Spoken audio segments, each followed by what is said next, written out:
Bom dia. O tema que nós vamos conversar focaliza a questão da luta pela terra e da luta pelos direitos trabalhistas. Mas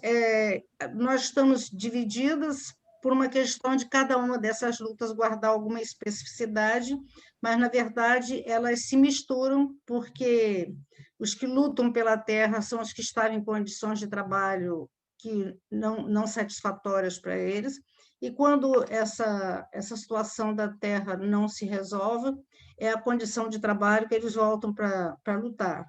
Então,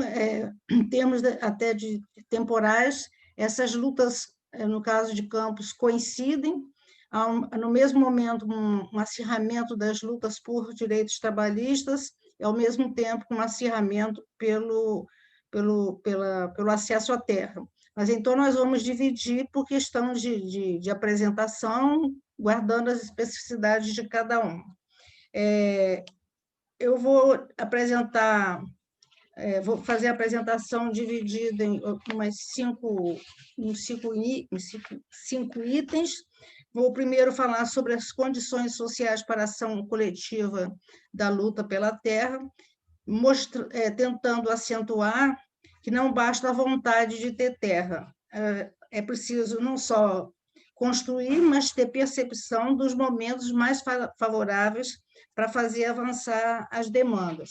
Depois que eu colocar esse contexto, alguns dados de contexto, eu vou acentuar esse tema pensando nas mudanças das relações de produção e trabalho que propiciaram ou impuseram não só a expropriação, a expulsão dos trabalhadores das fazendas, como também uma luta de manutenção de posse pela valorização da terra. Quero chamar a atenção que, geralmente, os autores que trabalham nessas questões aqui no estado do Rio tendem a dizer que a terra ficou retida como reserva de valor, mas dificilmente há uma explicação que entenda porque, de repente, ela passou a ter essa concepção como algo mais importante. Bom, depois eu vou focalizar os casos que aconteceram, passando mais rapidamente pelos casos da Baixada Fluminense, que correspondem ao entorno aí do Rio de Janeiro e Niterói, mas destacando que não foram só esses casos. Mas chamo a atenção desses casos porque, entre os casos que aconteceram na Baixada Fluminense e no norte do estado, houve uma interligação muito grande, inclusive por circulação de elites, de dirigentes, lideranças investindo na mobilização dos trabalhadores para a luta. E depois eu focalizo dois casos que aconteceram no norte fluminense, um no então município de São João da Barra, hoje São Francisco de Itabapoana, e o outro em Campos, já na divisa com Santa Maria Madalena. Bom, nesse primeiro ponto sobre as condições sociais para a ação coletiva, porque condições sociais para a luta individual depende muito de que ruptura que está acontecendo na relação patrão-empregado, patrão e parceiro, mas na questão da organização coletiva é preciso que haja um ambiente passível dessa mobilização. Então, eu começo a demarcar pelo fim da Primeira República e a entrada de um projeto intervencionista e ditatorial do Getúlio Vargas, que opera no governo de forma impositiva e bastante enrijecido em relação à democracia, de 30 a 45, mas depois ele volta por eleição, a de 51 a 54, quando então ele se suicidou. Nesse período, ele investiu muito na centralização dos órgãos do Estado e nessa contenção de ações intervencionistas, e criou uma série de situações de facilidade de expansão da economia no Brasil, mas estou localizando apenas os casos que aconteceram aqui pelo Estado do Rio. Destaco, então, o apoio à cafeicultura, a criação do Departamento Nacional do Café, que depois se tornou Instituto Brasileiro de Café, que existiu de 33, quer dizer, os 2 órgãos, de 33 até 89, e também o apoio à agroindústria canavieira, com a criação do Instituto do Açúcar e do Álcool em 1933, e principalmente, além dessas medidas de crédito, de apoio aos usineiros, ele fez instituir o Estatuto da Lavoura Canavieira, que foi um conjunto de legislações importantes para tentar estabelecer algumas regras que permitissem o próprio diálogo no conflito entre usineiros e fornecedores, e implicou numa defesa também dos trabalhadores da agroindústria, estabelecendo legislações que dessem direitos a esses trabalhadores que antes estavam apenas ligados pelo Código Civil. Aqui no Estado do Rio, ainda como questão importante para criar esse clima de expansão e de expectativa, e aí eu destaco que, na questão, quando a gente fala de criar um quadro social favorável, é preciso também que haja algumas expectativas em relação a investimentos possíveis que explicam, inclusive, esse uso da terra como reserva de valor. Então, eu cito também, como dos mais importantes, a criação da Companhia Siderúrgica Nacional e da Fábrica Nacional de Motores, mais aí para o sul fluminense. Nesse período de intervenção, o Amaral Peixoto não é o primeiro, mas é um dos mais importantes e reconhecidos, porque, sendo genro do Getúlio Vargas, ele tinha uma atuação mais direta e um envolvimento maior no próprio sucesso do governo do sogro. Então, o Amaral Peixoto esteve em projeto intervencionista de 1937 a 45 e depois voltou por eleição de 51 a 55. Nesse período, ele continuou dando apoio às intervenções do Getúlio em relação principalmente à cana. Foi quando foi criado, inclusive, em Campos, o Banco dos Lavradores, e também ele deu continuidade à construção de rodovias, e essas rodovias foram bem importantes aí para o norte do estado. Eu destaco que não é muito valorizado em Campos, mas eu destaco, nesse momento, da pavimentação da rodovia Amaral Peixoto, na década de 50, a expansão da cultura do abacaxi na área de São João da Barra, que era uma cultura muito periférica ao consumo das usinas, e eles, então, ganham autonomia, conquistando novos mercados. Isso tudo faz com que as alternativas de investimento produtivo e de valorização da terra aumentem. Ao lado disso, eles proporcionaram, tanto em Niterói como no Rio de Janeiro, quer dizer, no caso Amaral Peixoto e Getúlio, um grande crescimento urbano, aumentando expressivamente o consumo, principalmente de produtos alimentícios. Por isso mesmo, Getúlio, desde o primeiro período, fez um programa que se chamou Marcha para o Oeste, criando várias colônias agrícolas aí na Baixada Fluminense, para citar as principais, e essas colônias, então, visavam assegurar o consumo de alimentos na cidade do Rio de Janeiro. Há também, nessa expansão do consumo do Rio de Janeiro, quer dizer, a expansão da pecuária de leite e de carne, também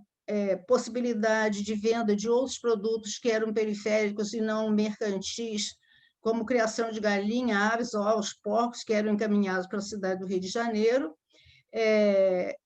Houve também, embora com algum problema, houve expansão da citricultura no entorno da Baixada, e também, logo após, principalmente nessa região de Itaboraí, daqui próximo a Niterói, há uma grande expansão da atividade ceramista, o que significa processos de luta pela terra, quer dizer, pela terra no sentido de apropriação da terra. Então, toda essa região que pega Caxias, Nova Iguaçu, São Gonçalo, Itaboraí, Araruama, Rio Bonito, elas foram bastante valorizadas em termos da produção do cultivo de laranja. Então, há também a criação da Companhia Nacional de Álcools na região dos lagos, e eu quero destacar, para o caso que eu vou estudar, também uma valorização, inclusive, não propriamente da areia superior, mas a que fica abaixo, né? Como expansão de areias monazíticas e instalação de usinas de exploração dessas areias, que foram expandidas principalmente a partir da Segunda Guerra Mundial, e, ao mesmo tempo, uma expansão do cultivo e da agroindústria da farinha da mandioca, que São João da Barra se constituindo num importante polo de produção de farinha de mandioca. Eu estou chamando a atenção, são dados fragmentados, mas para mostrar que todo o estado do Rio, durante umas 2 a 3 décadas, passa por essas transformações, e essas transformações redundaram não só na possibilidade de acumulação e de investimento de capital, de expansão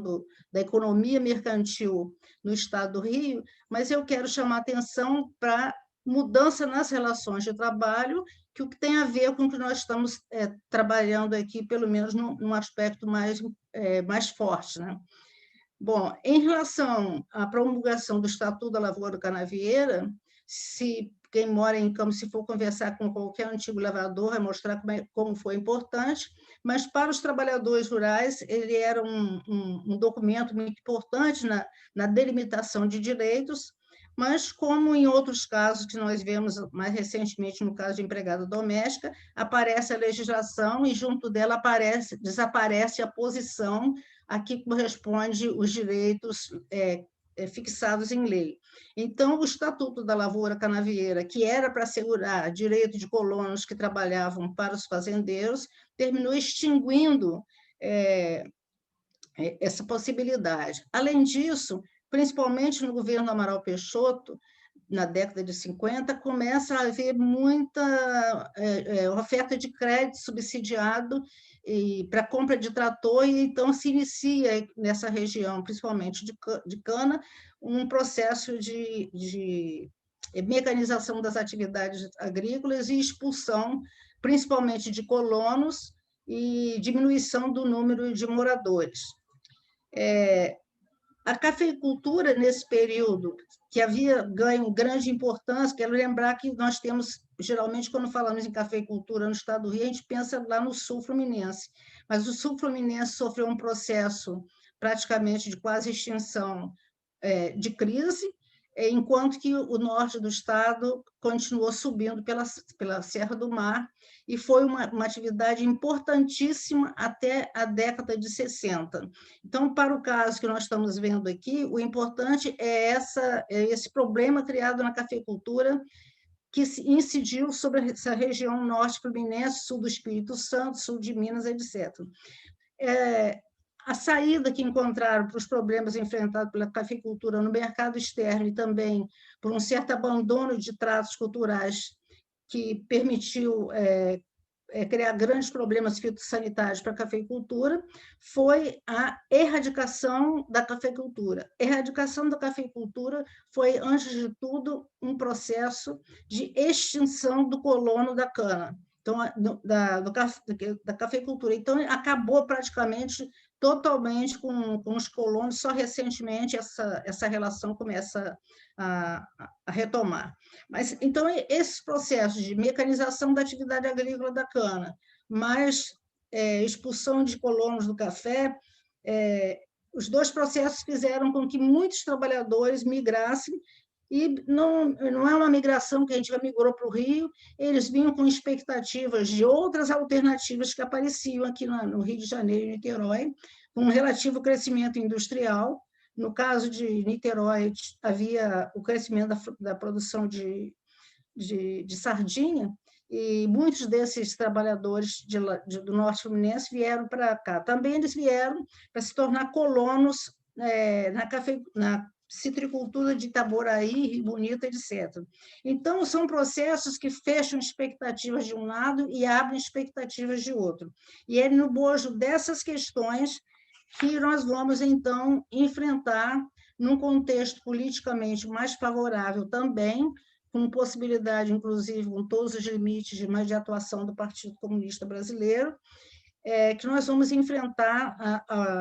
possibilidades de grandes contrapontos às tentativas de expulsão ou de apossamento de terra pelos fazendeiros, que na época muitos deles foram qualificados como grileiros, já que essa terra era uma terra considerada sem dono, né? Ou abandonada durante muito tempo, mas, para resumir, a gente pode ficar com a forma como os trabalhadores qualificavam, e, de repente, aparece o dono dessa terra, e muitos desses conflitos estão ligados a esse aparecimento repentino de um proprietário da terra. Quer dizer, quero insistir na ideia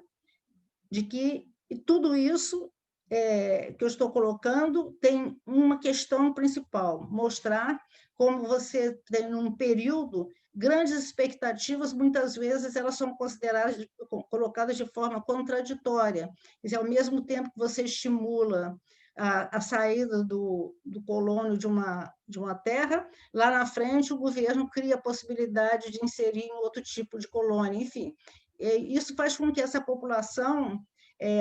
venha aderir também à cidade do Rio de Janeiro e de Niterói. As duas entravam em grande processo de expansão imobiliária. Muitos dos trabalhadores que vieram dessas áreas vieram para ser servente de pedreiro, carpinteiro, enfim, principalmente no caso do café, que um colono era um trabalhador múltiplo, ele tomava conta, dava conta dos utensílios que eles tinham que fazer, enfim, então eles se adequavam mais a esse tipo de flexibilidade, vamos dizer assim. Bom, nesse período, então, diante dessa resistência desses trabalhadores ao que se rotula de despejo, quer dizer, tirar da terra onde estava, e muitas vezes sem qualquer negociação, esses trabalhadores se rebelam, né? Mas eles são amparados ou são mobilizados por uma certa institucionalidade que as lideranças começam a estabelecer, e chama atenção apenas em nome da instituição. Em 59, é a primeira Conferência dos Lavradores e Trabalhadores Agrícolas do Estado do Rio de Janeiro, que faz a preparação para a Conferência Nacional da UTAB, que é a União dos Lavradores e Trabalhadores Agrícolas do Brasil. Também é criada a Federação das Associações de Lavradores e Trabalhadores Agrícolas do Estado do Rio de Janeiro, o que significa que ela agregava várias associações espalhadas nessas situações de conflito. E aí, menos importância para o nome, o que é importante é entender que, numa luta, quando a gente cria alguma institucionalidade, alguma forma de representação formal, de poder falar com dialogar com outros órgãos, termina sendo outro tipo de força, tanto que esse tipo de mobilização assegura, por exemplo, a ida de um governador para o estado do Rio, que era considerado altamente progressista na época, que é o Roberto Silveira, que tenta responder a essas demandas e se aliar, receber no Palácio Laranjeiras esses trabalhadores, e, portanto, cria alguma situação de apoio e de legitimidade para essa própria luta. Esse tipo de luta eu não posso ficar passando por muito tempo, mas eu sugiro que quem tiver interesse, vários textos estão disponíveis aí para vocês. Um deles é o próprio livro que publicou todos os trabalhos nossos que participamos dessa pesquisa mais ampla que fez esse estudo desse período. Vocês podem ler, mas eu queria chamar, dentro desse quadro da institucionalidade, queria chamar a atenção que, após, quer dizer, o Roberto Silveira começa a dar esse tipo de apoio, de reconhecimento dessa representação, mas foi no governo de Celso Peçanha, que substitui o Roberto Silveira depois do acidente, da morte dele, que cria, então, algumas tentativas de pressão do governo federal para viabilizar um programa de atendimento a essa população, e criou, então, o que chamaram de Plano de Colonização e Aproveitamento de Terras Devolutas e Próprias do Estado, que é interessante porque na linguagem comum ele ficou chamado de plano piloto. Na verdade, ele apontava um modelo de ação e de proteção, de segurança para esses trabalhadores que lutavam para permanecer na terra, mas ele não conseguiu ser colocado em prática na maioria das situações, porque o governo do Estado do Rio não pôde ter créditos, porque a saída foi desapropriar as terras que estavam em questionamento, pelo menos a maioria, e aí, no pagamento, o governo estadual entrou com uma primeira parcela, mas as outras parcelas não foram pagas pelo governo federal, que não contou com crédito, e, no final, elas foram praticamente abortadas, embora, quer dizer, abortadas é bem o termo, quer dizer, elas foram amainadas em 1964, elas vão reaparecer de outra forma, em outro contexto social, como o Paulo vai apresentar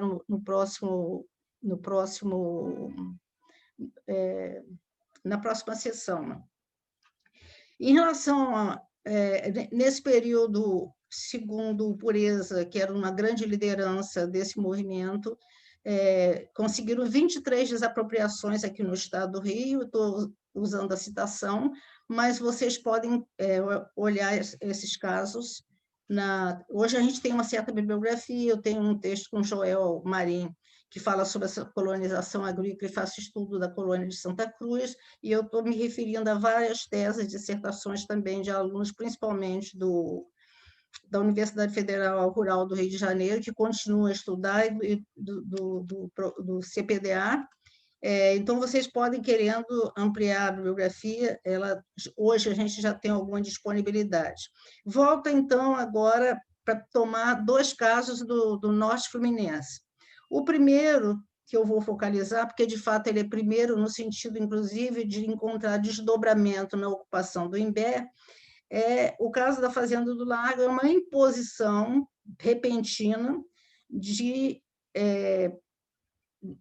ditos proprietários de uma terra que os trabalhadores que lá se encontravam definiram por uma propriedade deles, um apossamento legítimo e legal, porque eles tinham um papel da proprietária da fazenda que assegurava aquela terra aos descendentes de escravos.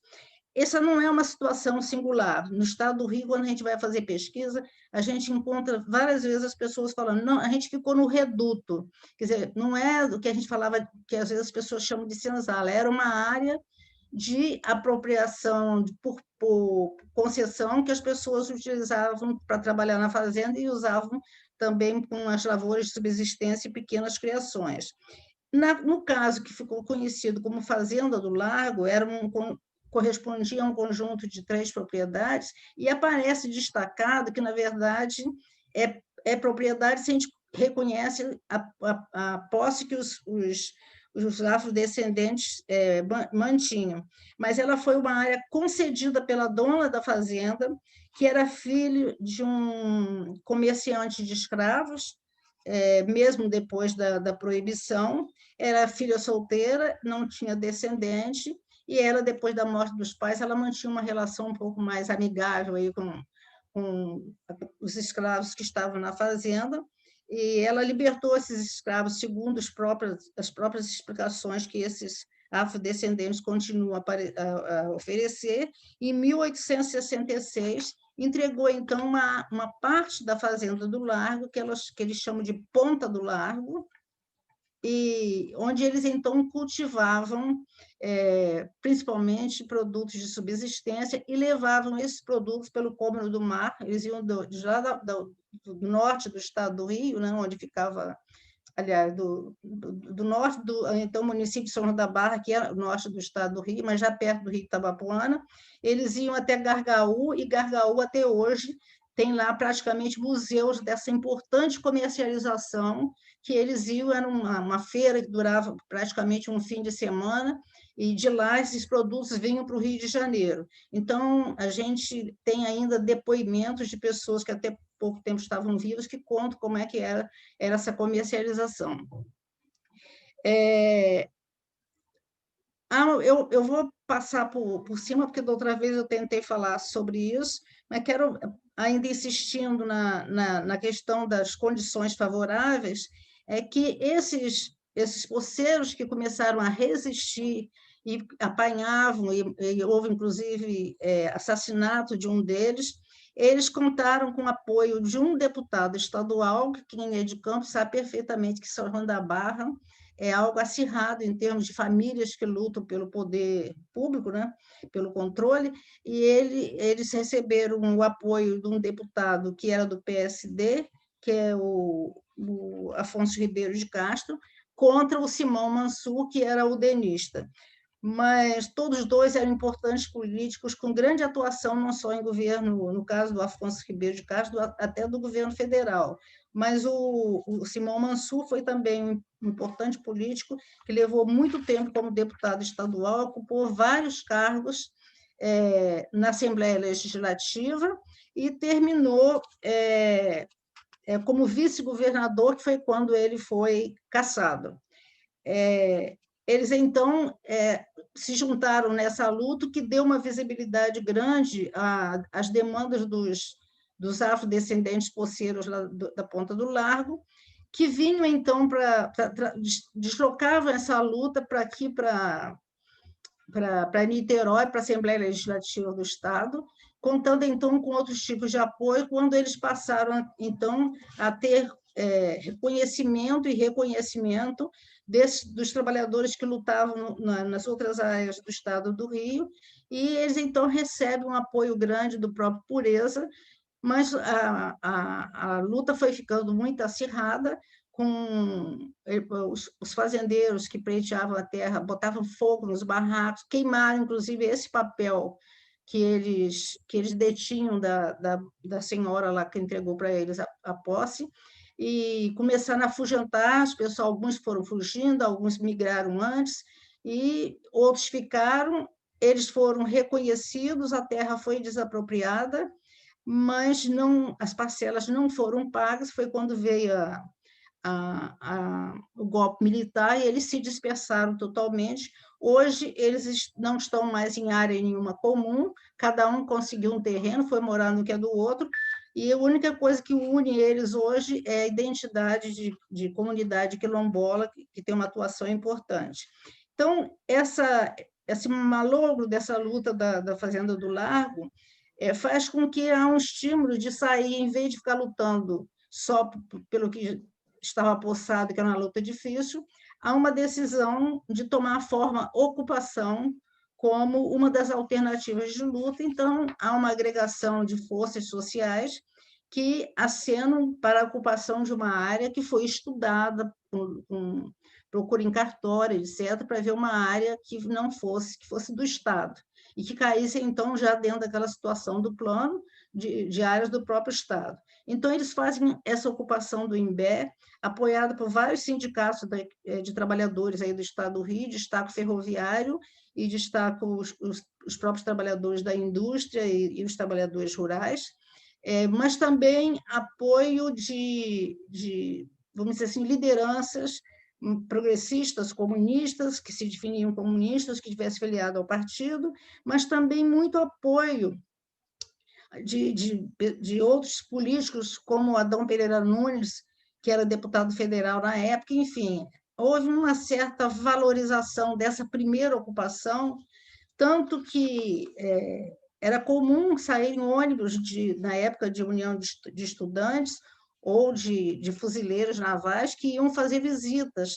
nessa área da ocupação do Imbé. Essa valorização dessa experiência também implicou numa reação muito forte dos fazendeiros de Campos, que definiam todos eles como comunistas, que viviam soltando rumores que eles eram dotados de muitas armas, que eles iam descer com as espingardas para ocupar a prefeitura e ocupar a cidade de Campos, que eles tinham infiltração do governo de Cuba, enfim, fizeram um quadro tenebroso que apavorava a população de Campos, e a toda hora, tanto pela imprensa escrita, todos os jornais da época, como pela radiofônica, e nesse caso a radiofônica mais insistentemente, criava esse clima de muito medo na cidade, que o Brasil ia ficar comunista, e todas aquelas histórias que o comunista come criança e tira as crianças dos pais, não sei o quê. Então, foi uma época de muito temor em relação a essa experiência. Mas ela contou com a ajuda, inclusive, do prefeito municipal, que cedeu, tratou para facilitar caminhos, enfim, não foi uma experiência negada apenas pelo que ficou na história de Campos. Recebeu apoio e depois, eu não vou entrar em detalhe, porque não dá tempo, mas depois há uma organização do Estado no sentido de dar apoio nessas experiências, e eles chegaram a se constituir como um núcleo colonial, inclusive com instalação de representantes do governo fazendo todo o trabalho de assistência técnica e de reconhecimento desses trabalhadores. Bom, quando veio a Revolução, as lideranças desapareceram. Quando a gente foi fazer a pesquisa, muitos deles a gente não consegue mais nenhuma notícia, mas essas lideranças, outros fugiram, como foi o caso do Pureza, que depois se entregou e ficou preso e depois libertado, mas eles chegaram a criar um sindicato, que praticamente nas vésperas da Revolução, e criaram um sindicato. Então, não foi uma experiência tola, nem foi o que a imprensa dizia a respeito dela como o horror do comunismo, mas também não alegava que eles estavam passando fome lá. De fato, havia demanda de comida para levar para eles, de coberta, enfim, mas foi uma experiência bem... Mais alguns minutinhos. Acabou o tempo? Acabou? Está acabando. Pode ir concluindo. Não, já estou fechando mesmo. Tá bom. Então, quando veio o golpe, as lideranças desapareceram, foram presos, alguns foram presas, assim, torturadas, além disso, mas algumas famílias resistiram e ficaram. Houve época que eles contam o máximo, ali existiam 200 famílias, mas no final o número foi diminuindo, e como foi imposto a eles liquidarem com aquela situação, e a alternativa era vir para a região de Cachoeira de Macacu, onde havia outros investimentos de um outro modelo já no período da ditadura, alguns aceitaram e vieram, e outros não. Só finalizando, que eu estava tentando mostrar como é que essas questões se articulam, não era um movimento que começa isolado, mas não permanece isolado. As lideranças que o próprio Pureza, do partido, que era a liderança, vamos dizer assim, plano estadual e federal, trouxe para a ocupação, elas são famílias que permanecem em Cachoeira de Macacu, que a gente entrevistou, e que elas vieram em socorro. Só para uma informaçãozinha para o campista, para os professores campistas, que a região de Guarulhos sempre serviu de acolhimento para esses trabalhadores expulsos. Hoje a gente olha, Guarulhos aparece como grande favela, crime, etc., mas sempre foi vamos dizer assim, um útero que abraçou esses trabalhadores que corriam de um canto para outro, e muitos deles saíram dessa região de Guarulhos para fazer a ocupação lá do Imbé. Acabou.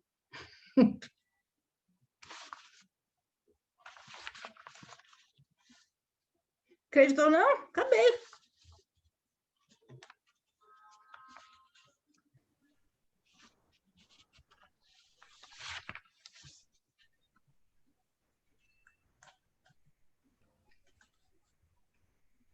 Que houve? Ana?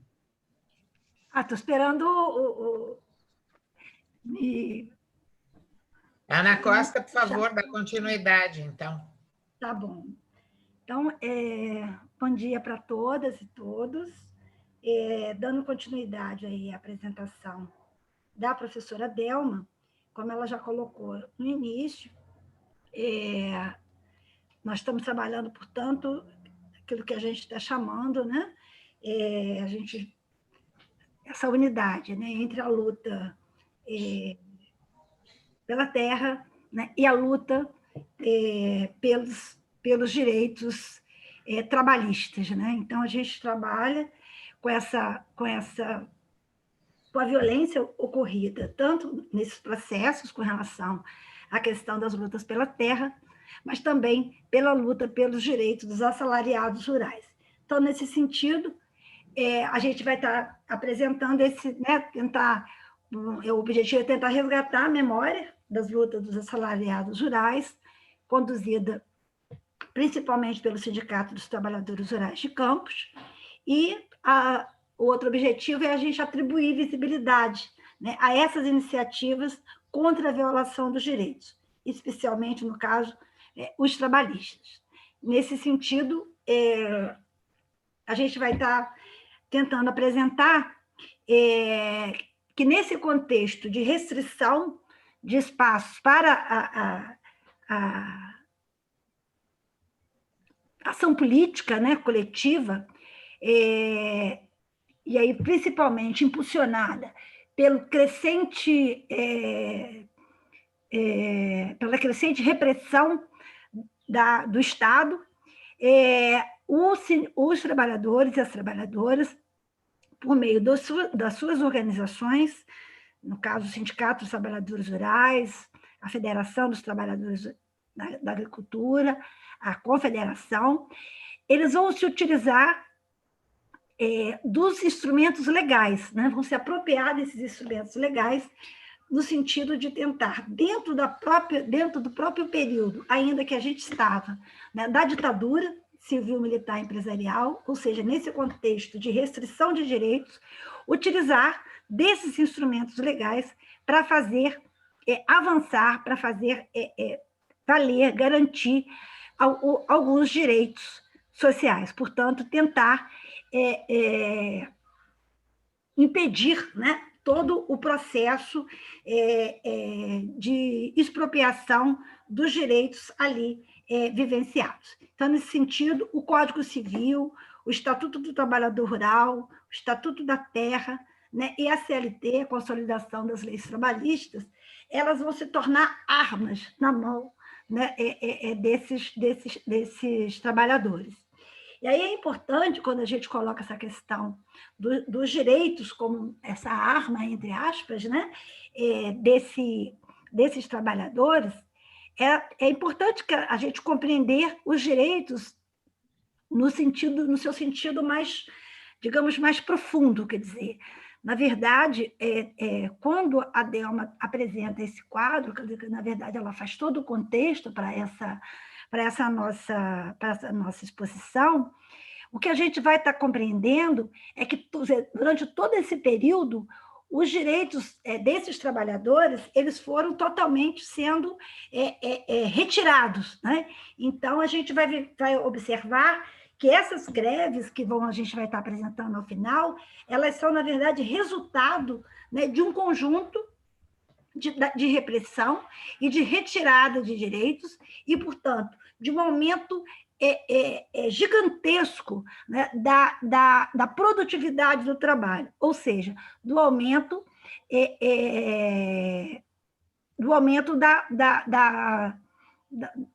da retirada de maior lucro, né, ou seja, da mais-valia dessas, né, dos trabalhadores, no caso aqui, os trabalhadores rurais. Uma outra questão que a gente vai também estar discutindo é a formação de uma base de apoio das forças políticas da sociedade, que, aliada à mobilização dos trabalhadores assalariados, né, e as conquistas judiciais obtidas, elas vão atribuir particularidades aos conflitos dos canavieiros no estado do Rio, em relação às mobilizações e greves ocorridas pioneiramente, né, na zona da Mata, em Pernambuco, em 79, e depois em São Paulo, na região de Guariba, 84, 85, como já foi muito bem trazido e discutido com a gente pela Ana Mota e o Ricardo no eixo anterior. Então, essa particularidade é importante para a gente entender o conjunto o conjunto desse processo que vai estar se desdobrando nas greves que a gente vai estar apresentando daqui a pouco. A outra questão é a gente considerar esse processo imediato, né, de produção agroindustrial quer dizer, na sua totalidade. Quer dizer, o que teve derivações na leitura da organização sindical, ou seja, os usineiros, eles controlando tanto o processo, todo o processo da produção da matéria-prima, no caso, né, das relações agro e industrial. Então, isso significa, portanto, reconhecer os elos de continuidade existente entre os processos produtivos agrícolas e industriais unificados pelo usineiro. E aí observar a polarização desse processo produtivo também pela indústria. Então, nesse sentido, a importância da leitura, né, e de todo o material escrito, principalmente da professora Delma Peçanha Neves, né, na sua tese de doutorado, que também o livro já foi colocado aí no material que está no site, esses processos ficam muito evidenciados. Portanto, a gente vai observar que todo esse contexto, como ela já colocou, quer dizer, o contexto da mecanização e da modernização, entre aspas, né, essa modernização conservadora, desse período, principalmente da década de 70, ele vai significar, portanto, um período de acirramento também da luta de classe. Ele vai significar, portanto, também um aumento desses conflitos, né? E como ela coloca também na sua pesquisa, quer dizer, a gente vai ter nesse período aí uma redução gigantesca, né? Do período, por exemplo, das safras. As safras que até então elas se organizavam em torno aí de 8 meses, elas se reduzem para um período de 3 a 4 meses. Isso em função da mecanização, portanto, o trabalho humano ele se reduz, e aí a gente vai ter, portanto, não só um acerramento, como eu já coloquei, mas também uma redução do trabalho humano, mas também as possibilidades de garantir a produção dos alimentos de subsistência, até então retirados em função das suas moradias nas próprias fazendas. Esses trabalhadores, eles são, portanto, retirados desses lugares, né, e eles vão, portanto, estar ocupando as periferias, né, de campos. É um momento também que a gente vai ter de um crescimento exponencial das favelas no município. Nesse sentido, é importante a gente estar chamando a atenção, principalmente com relação a uma questão a esse processo estruturante mesmo da atuação do Sindicato dos Trabalhadores Rurais na defesa dos direitos e os ganhos trabalhistas daí advindos. Nesse sentido, o sindicato ele vai ter um papel fundamental, e a forma como o sindicato ele vai trabalhar com esses marcos legais, no sentido de fazer valer, mesmo no contexto de repressão, os direitos até então já garantido em leis, vai ser um processo não só de investir na contratação de assessores jurídicos, de advogados para essas atividades, mas também em processos que eu diria pedagógicos, né? Junto à base onde estão localizados os trabalhadores, no sentido da preparação, de organização e preparação para processos que viriam a se desdobrar nas greves. Portanto, esse processo ele vai ser também colocado por alguns assessores que nós entrevistamos para a pesquisa Ditadura e Repressão no Campo, eles também vão significar também um processo de consciência política e, digamos, uma consciência coletiva entre os trabalhadores do reconhecimento do seu poder e união, e, portanto, atribui uma legitimidade a essas lutas, por direitos, no caso, né, no enfrentamento dos conflitos. Então, segundo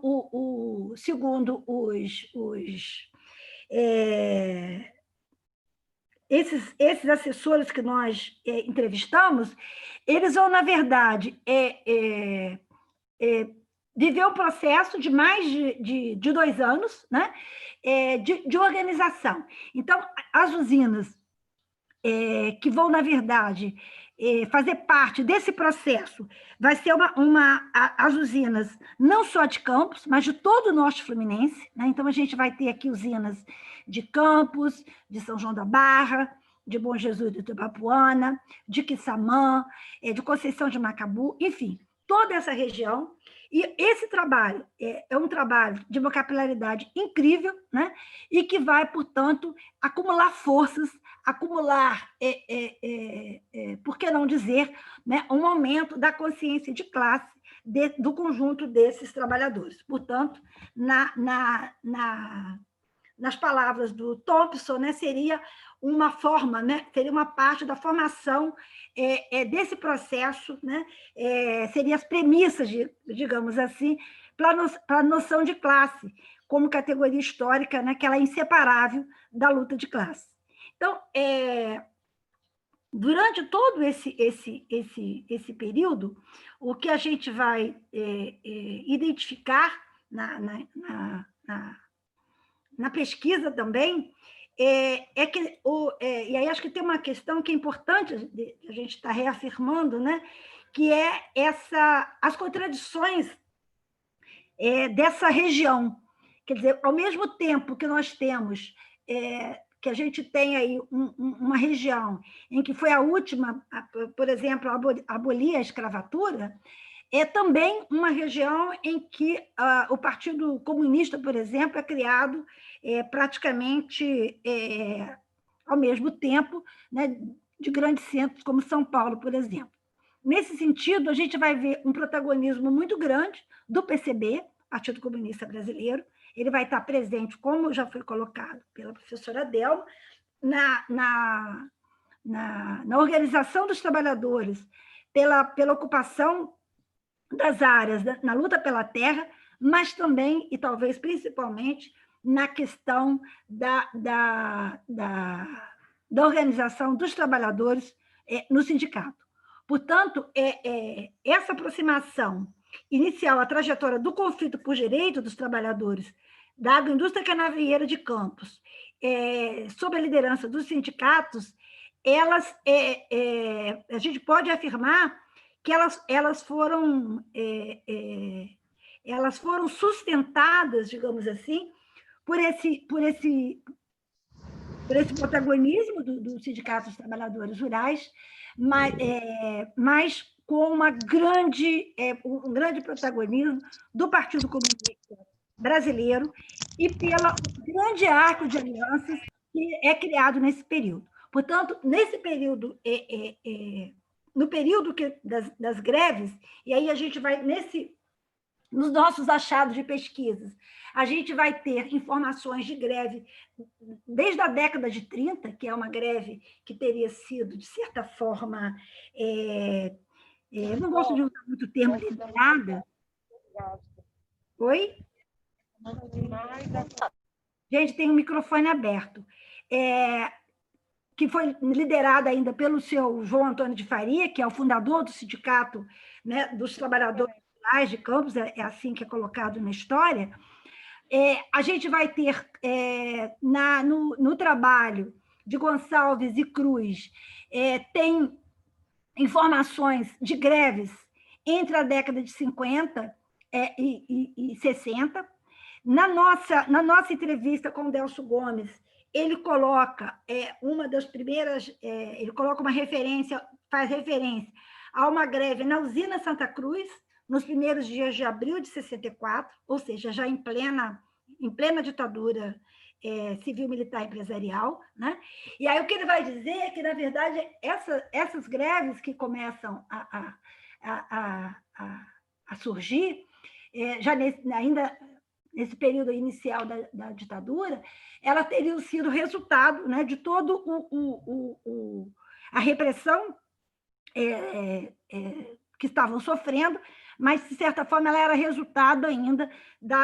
do clima de liberdade produzido durante o período do governo João Goulart. Então, ele comenta que essa foi uma greve com ações bastante violentas, né? E ela teria ocorrido na usina São José. Então, a gente vai ter aí esse período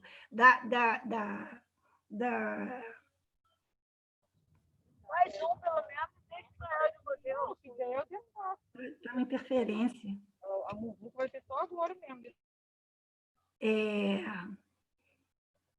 Enfim, então a gente vai ter, e nesse período é importante a gente estar trazendo, por mais que a gente esteja, de certa forma, dando prioridade a falar do Sindicato dos Trabalhadores Rurais, o Sindicato da Indústria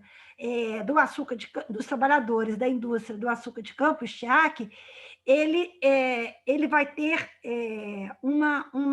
vai ser uma grande base, digamos assim, do Partido Comunista e, portanto, um sindicato atuante e parceiro em todas essas lutas, inclusive na luta pela terra, como já foi colocado pela professora Delma. Uma outra questão com relação a essa luta por direitos trabalhistas, né, no caso, em Campos e na região, que também é uma outra iniciativa importante, foi a organização do Conselho Sindical entre 56 e 64. Segundo a entrevista com o Delcio Gomes, ela teria funcionado, esse conselho teria funcionado como uma espécie de central municipal, né, uma central sindical municipal no município de Campos. Ele disse que ela teria tido impulso decisivo de militante do PCB, né? Então, esse também é um marco importante que também não só contribui para a tentativa de unidade, né, de todas essas forças, mas também de mobilização. E aí eu acho que é interessante a gente estar destacando que, segundo também consta, né, na pesquisa, esse conselho, ele tinha apesar dessa atuação na busca da unidade, ele tinha uma característica importante, que era respeitar a autonomia, né, dos seus filiados, né, e, portanto, de fortalecer todas as forças de esquerda. Portanto, eles participavam de congressos fora de Campos, mas sempre mantendo essa preocupação com a autonomia do movimento, né, do movimento sindical. Uma outra questão também que é fundamental da gente estar pensando nesse processo, que eu já teria adiantado, são os processos de repressão. Quer dizer, essa questão que é colocada pela Delma com relação a essa visão dos trabalhadores e trabalhadoras da luta pela terra como comunistas, portanto, de toda a visão que é criada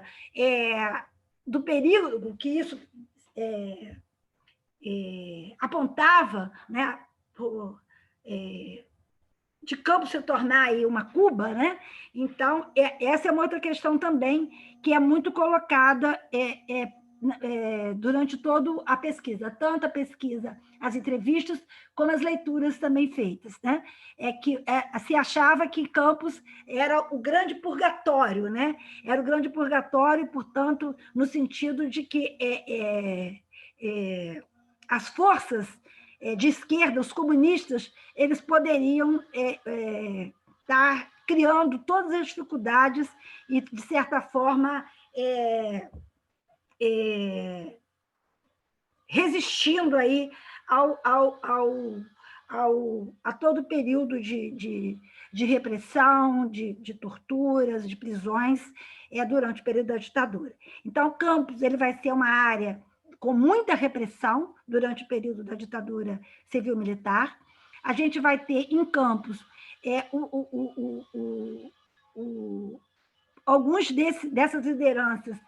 com inquérito policial militar, né? A gente vai ter prisões, torturas, e, inclusive, na cartilha que a gente escreveu, na última parte do eixo 3, nós documentamos, né, toda essa repressão sofrida. Né? Então, a experiência, por exemplo, com relação à transformação do espaço de um estádio de futebol em prisão, que depois é copiada pelo Chile, né, que é o Caio Martins em Niterói, a gente vai ter, no caso, por exemplo, do próprio Delso Gomes, que ainda é vivo, o Delso, inclusive, foi um dos que foram transferidos, né, que foi transferido para o Caio Martins, porque já não havia mais nenhum espaço, prisões, tanto os espaços da Marinha, das Forças Armadas, de um modo geral, já não havia mais espaço para a prisão de tantas pessoas nesse período. Então, as pessoas são, então, levadas, presas naquilo que eles chamaram da prisão lá no Caio Martins. Então, a gente vai ter esse período todo de muita repressão. Aninha, mais 5 minutinhos, tá? Nossa, perdi o tempo. Tá? Então, rapidamente, eu só coloquei essa questão para a gente ver esse processo da importância da retomada, né, já aí no final da década de 70, dessas lutas dos trabalhadores no sentido da alteração desse quadro. Uma outra questão também de violência, e que também prematuramente Campos acaba também tendo um certo protagonismo, que foi a questão, nesse período da modernização, a questão da contaminação de trabalhadores por biocidas, no caso do mercúrio, em que vários trabalhadores, inclusive o presidente do Sindicato dos Trabalhadores na época, o José Carlos, ele sofre, ele foi também contaminado pelo mercúrio, e esse fato ele é um fato que ganha mídia nacional, que ganha destaque em vários centros de pesquisa, como foi o caso da Fundação Getúlio Vargas e também da Fiocruz. E ele acaba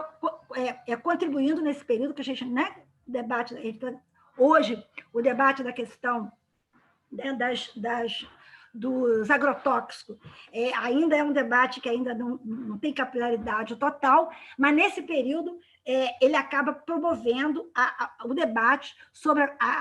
um projeto de lei que é encaminhado pelo deputado da época, Walter Silva, no sentido de proibir o uso desses insumos agrícolas nas lavouras. Então, toda essa repressão ela não vai impedir, por exemplo, a retomada das lutas dos trabalhadores aí no final da década de 70, início de 80. Portanto, a gente vai ter, nesse sentido, o processo de construção das greves dos canavieiros, né, em 84, e aí a gente, rapidamente, já que o tempo está terminando, essa greve, como eu já coloquei, ela foi preparada com muita antecedência. Ela foi uma greve que envolveu um grande arco de alianças com vários partidos políticos, né? Os partidos políticos que foi do PDT, do PT, parte do MDB e tudo mais, no sentido de parte da igreja, o bispo de Campos, Dom Carlos, estava chegando a Campos na época, e ele também acaba sendo sensibilizado pelos trabalhadores, e há dados, né, tanto da imprensa quanto também de pesquisa, de entrevista, de que ele teria participado de uma grande assembleia ocorrida no Automóvel Clube, com 5.000 trabalhadores. Essa greve, na verdade, ela paralisou as usinas de toda a região, como eu já coloquei, né, de vários municípios, né, e também teria paralisado 25 mil trabalhadores. Foi uma greve que eu diria importante, que, como também a Ana Mota já colocou, ela teve particularidades das greves ocorridas, né,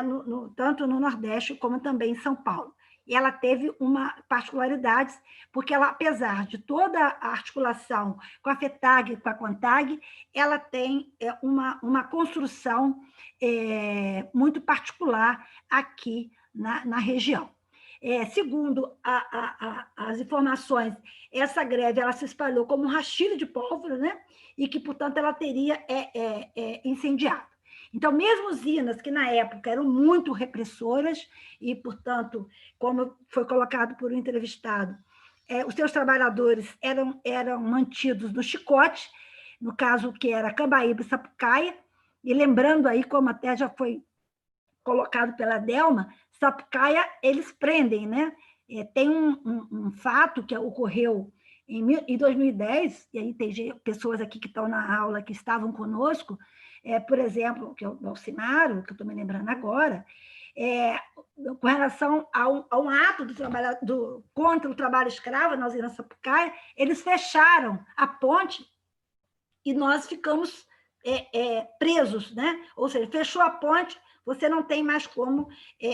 sair ali do perímetro da usina. Então, mas mesmo assim, essas usinas, eles conseguiram parar essas usinas. Então, essa greve foi em 84, e é importante a gente lembrar, na entrevista com a Ana Maria Nascimento, que era uma advogada do sindicato na época, e hoje juíza no Espírito Santo, ela lembra que o fato do governo do Estado do Rio de Janeiro estar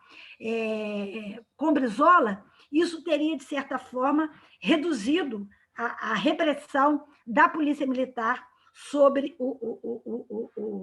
os trabalhadores. Essa greve de 84, ela impulsiona